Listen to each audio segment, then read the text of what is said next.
आपने कहा कि ये 50 साल पुराना है, 70 साल पुराना है, मगर ये 50 साल पुराना नहीं है, ये 70 साल पुराना नहीं है। ये इसके पीछे जो सोच है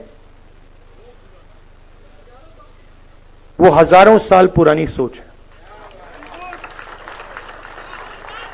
और सबसे पहले ये गुरु नानक जी, बिरसा मुंडा जी, अंबेडकर जी, गांधी जी, बसवना, नारायण गुरु,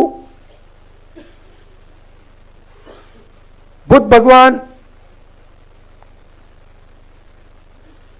उनकी सोच ने बनाया है। और ये जो लड़ाई चल रही है ये 50-70 साल पुरानी लड़ाई नहीं है, ये हजारों साल पुरानी लड़ाई है। तो अगर ये कॉन्स्टिट्यूशन बिरसा मुंडा जी की सोच का है, गुरु नानक, महावीर, बुद्ध भगवान, महावीर जी, अगर ये इनकी सोच का है तो इसके विरोध में कौन सी किताब है?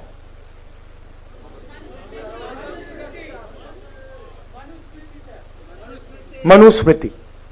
ये जो लड़ाई चल रही है, और आपको ये गहराई से समझना होगा, ये लड़ाई कॉन्स्टिट्यूशन और मनुस्मृति के बीच में लड़ाई चल रही है। और ये नई लड़ाई नहीं है, ये हजारों सालों से लड़ाई चल रही है। अंबेडकर जी ने कहा एजुकेट, ऑर्गेनाइज, एजिटेट, कहा।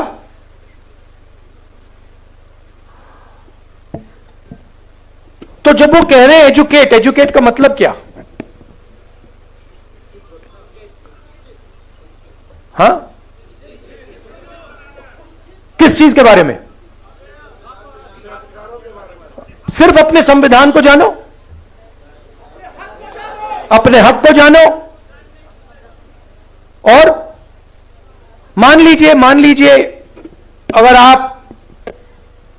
अगर एक युवा आज फिजिक्स बहुत अच्छी तरह समझ जाए,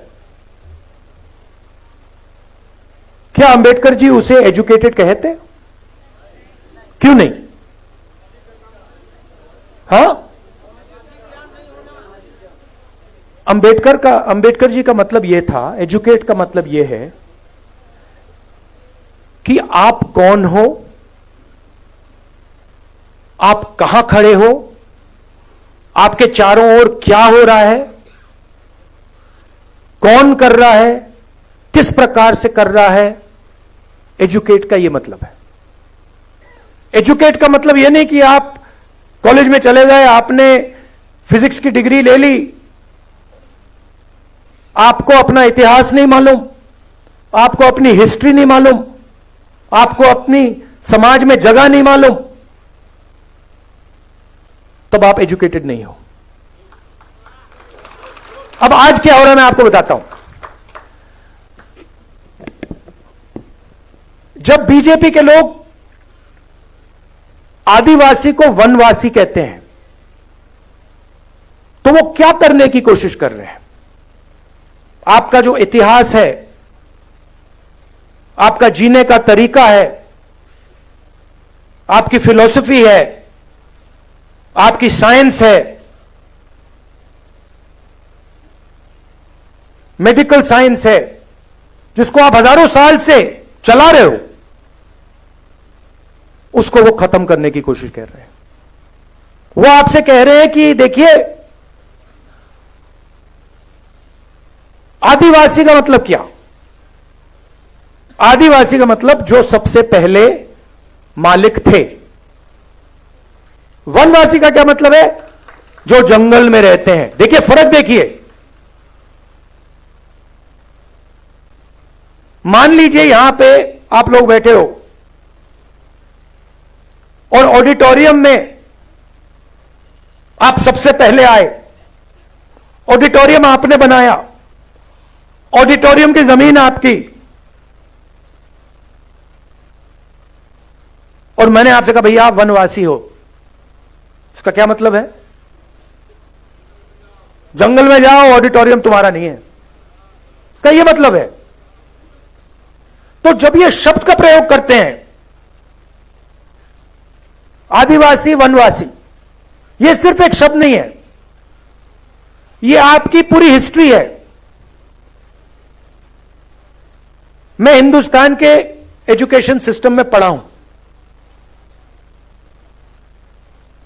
स्कूलिंग मेरी पूरी हिंदुस्तान में हुई।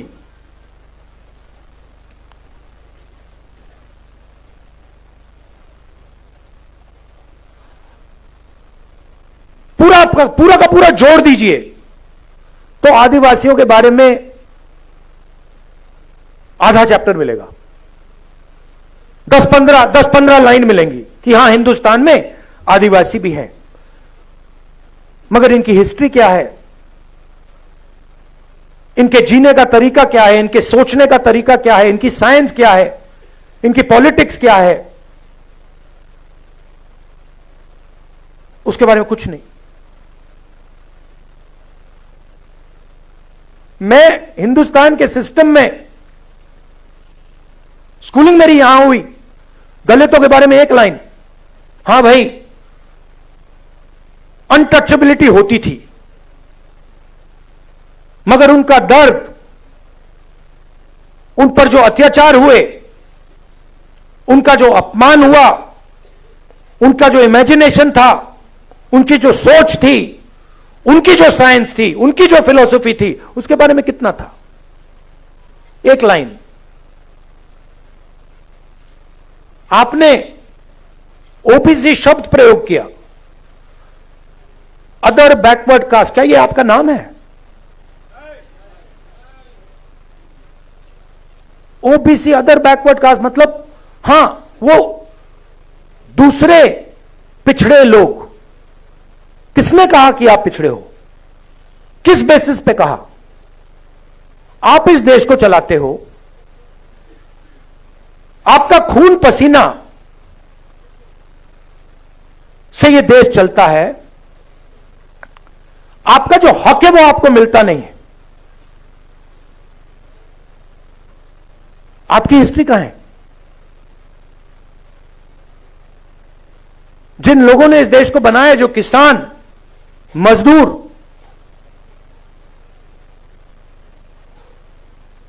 बढ़ई, नाई, मोची, इनकी हिस्ट्री कहां है? कहां लिखा है? फाड़ दिया गया। जैसे कि हिंदुस्तान के 90% लोग हैं ही नहीं।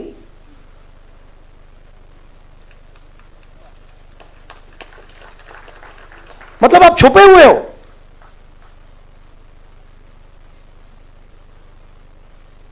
हिंदुस्तान के कॉर्पोरेट्स में देखिए आप, 250 कॉर्पोरेट्स की मैंने लिस्ट निकाली। कहां मैं देखता हूं भाई 90% आबादी में से यहां कितने हैं? 250 सबसे बड़ी कॉर्पोरेट्स में, मालिकों में, सीईओज में, सीनियर मैनेजमेंट में आपको एक ओबीसी नहीं मिलेगा, एक दलित नहीं मिलेगा, एक आदिवासी नहीं मिलेगा। करेक्ट? मैं यहां झूठ बोलने थोड़ी आया हूं। हलवा बांट रहे वही, हलवा खा रहे वही। अब उसमें एक और बात है, उसमें बेचारे गरीब जनरल कास्ट के भी लोग हैं, 5-7%, उनको भी हलवा नहीं मिल रहा। आप ब्यूरोक्रेसी में देखिए। बहुत अच्छा लगा आपने 90 में से 3 की बात की। 90 में से 3 ओबीसी, 3 दलित, 1 आदिवासी। दलित की आबादी 15%, आदिवासियों की आबादी 8%, ओबीसी की आबादी कोई जानता नहीं है, कोई नहीं जानता।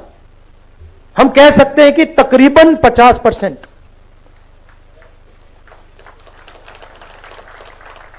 क्योंकि आपकी संख्या छुपानी है। बड़ा खतरनाक काम है। अगर ओबीसी को अपनी सच्ची संख्या पता लग गई,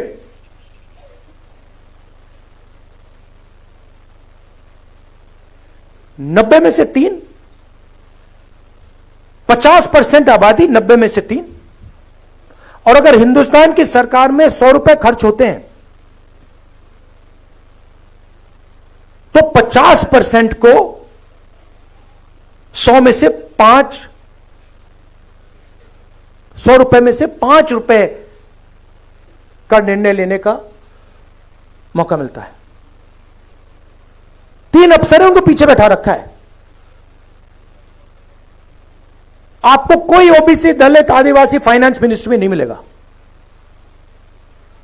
डिफेंस मिनिस्ट्री में, बड़ी बड़ी मिनिस्ट्री में कहीं नहीं मिलेगा। पीछे बैठा हुआ है। 100 रुपए में से 5 रुपए का निर्णय ओबीसी अफसर लेते हैं, 100 रुपए में से 1 रुपए का निर्णय दलित अफसर लेते हैं, और 100 रुपए में से 10 पैसे का निर्णय आदिवासी अफसर लेते हैं। मतलब अगर हिंदुस्तान की सरकार 100 रुपए खर्च करती है तो 90% के लोग 6 रुपए 10 पैसे का निर्णय लेते हैं।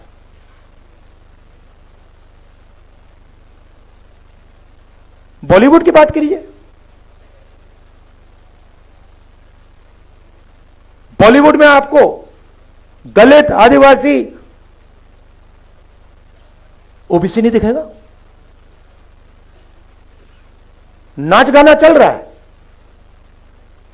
गाने बज रहे हैं, डांस हो रहा है, मगर 90% का कोई वहां नाच नहीं रहा। सच्चाई है ये।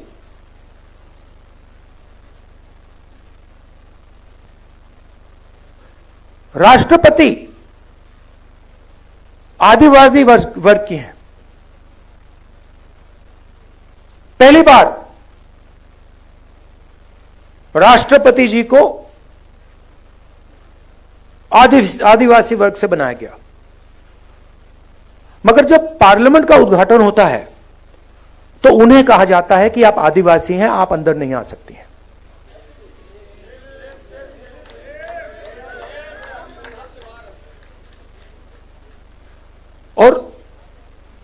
और उन्होंने मान लिया, एक्सेप्ट कर लिया। राष्ट्रपति है,